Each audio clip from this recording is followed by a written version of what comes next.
जय हिंद बच्चों, कैसे हो? उम्मीद करते हैं आप लोग अच्छे होंगे।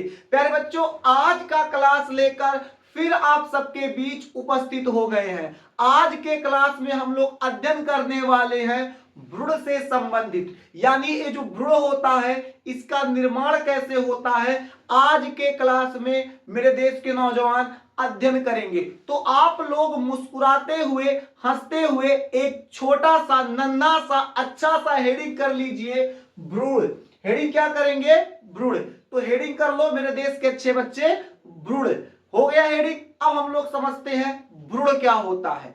देखिए, जो युग्मनज होता है, युग्मनज से भ्रूण का निर्माण होता है। इसके बीच कुछ प्रोसेस होता है जो अभी आपको बताएंगे। युग्मनज से भ्रूण के बीच जो निर्माण का प्रोसेस क्या होता है, कैसे होता है। इससे पहले जो पिछला क्लास था, पिछले क्लास में आपको बताए थे एक नर युग्मक होता है, एक मादा युग्मक होता है। दोनों जब मिलता है, संलयित होता है, तो युग्मनज का निर्माण करता है। जो ये युग्मनज होता है कैसा होता है? 2n होता है, यानी द्विगुणित होता है। और यही द्विगुणित जो युग्मनज होगा, वही जब भ्रूण का निर्माण होता है तो युग्मनज द्विगुणित होने के कारण मेरे देश के अच्छे बच्चे, भ्रूण भी द्विगुणित होता है। तो सबसे पहला पॉइंट, सबसे जरूरी पॉइंट, जो भ्रूण होता है द्विगुणित होता है। नोट कर ले। तो पहला पॉइंट क्या होने वाला है? ए द्विगुणित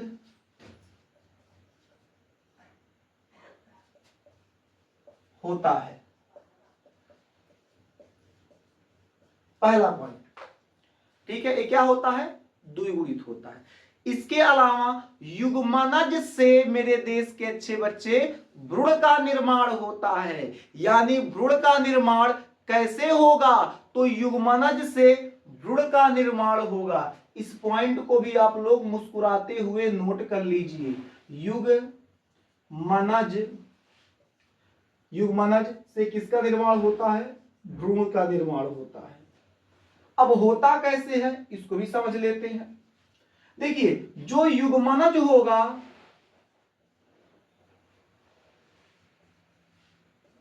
जो युग्मनज होगा, युग्मनज से प्राक भ्रूण का निर्माण होगा। युग्मनज से किसका निर्माण होगा? तो प्राक भ्रूण का। और प्राक भ्रूण से मेरे देश के अच्छे बच्चे गोलाकार भ्रूण का निर्माण होगा। और इससे हृदयाकार,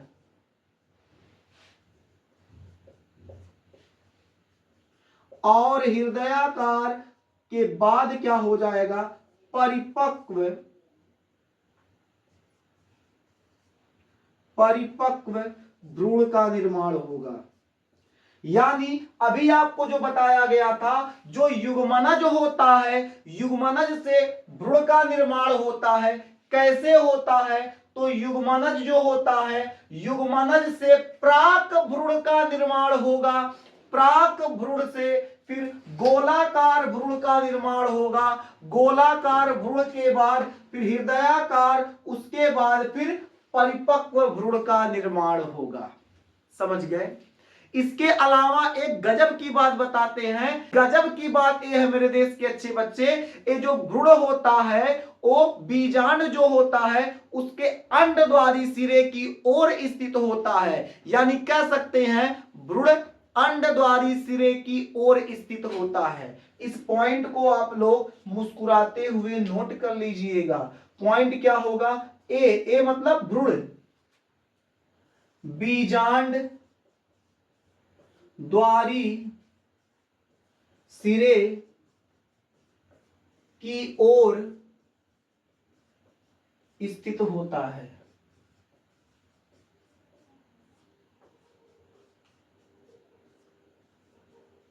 किधर स्थित होता है? तो बीजांड द्वारी सिरे की ओर स्थित होता है। ठीक है। अब एक और लाजवाब चीज, क्या? देखिए, डाइकोट जो होता है और मोनोकोट जो होता है, यानी डाइकोट और मोनोकोट के बीच का जो बीज होता है, या फिर ऐसे कह सकते हैं जो डाइकोट होता है मोनोकोट होता है, इनके बीच जो बीज का निर्माण होता है वो बीज क्या होता है, उस बीज की संरचना अलग होती है। अब कहेंगे सर डाइकोट क्या होता है, यानी द्विबीजपत्री और एक बीजपत्री में जो बीज का निर्माण होगा उन दोनों की संरचना अलग अलग होगी। मेरे देश के अच्छे बच्चे, ऐसा बिल्कुल भी नहीं होगा जो द्विबीजपत्री का बीज होगा और एक बीजपत्री का बीज निर्मित होगा वो दोनों बीज एक समान हो, बिल्कुल नहीं, दोनों बीज असमान होंगे, एक समान नहीं होंगे। तो आप लोग इस पॉइंट को भी नोट कर लीजिए। पॉइंट क्या नोट करेंगे, यानी डाइकोट यानी द्विबीजपत्री तथा मोनोकोट यानी एक बीजपत्री में बीज की संरचना अलग अलग होती है, मतलब असमान होता है। ठीक है, अलग अलग होती है, अलग अलग होती है। यानी डाइकोट द्विबीजपत्री तथा मोनोकोट एक बीजपत्री में बीज की संरचना क्या होती है, अलग अलग होती है। बात समझ में आ गया? तो समझ में आ गया हो तो इसको नोट कर लीजिए और आप लोग अपने मित्रों के पास इस क्लास को शेयर भी कर दीजिए ताकि आपके साथ साथ आपके मित्र का भी भला हो सके। ऐसा मन में ना सोचिए कि हमारा हो रहा है तो हमारे मित्र का नहीं, ना ना ना बाबू, गलत चीज है।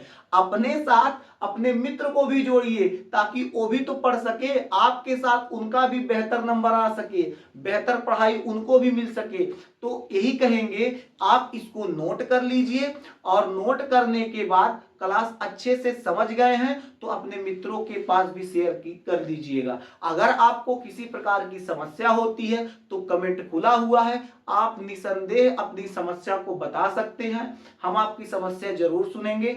अगर किसी प्रकार की इसके बाद समस्या समझने में हो रही है तो वीडियो को एक बार थोड़ा सा पीछे कीजिएगा, फिर समझिएगा तो आपको बेहतर समझ में आएगा।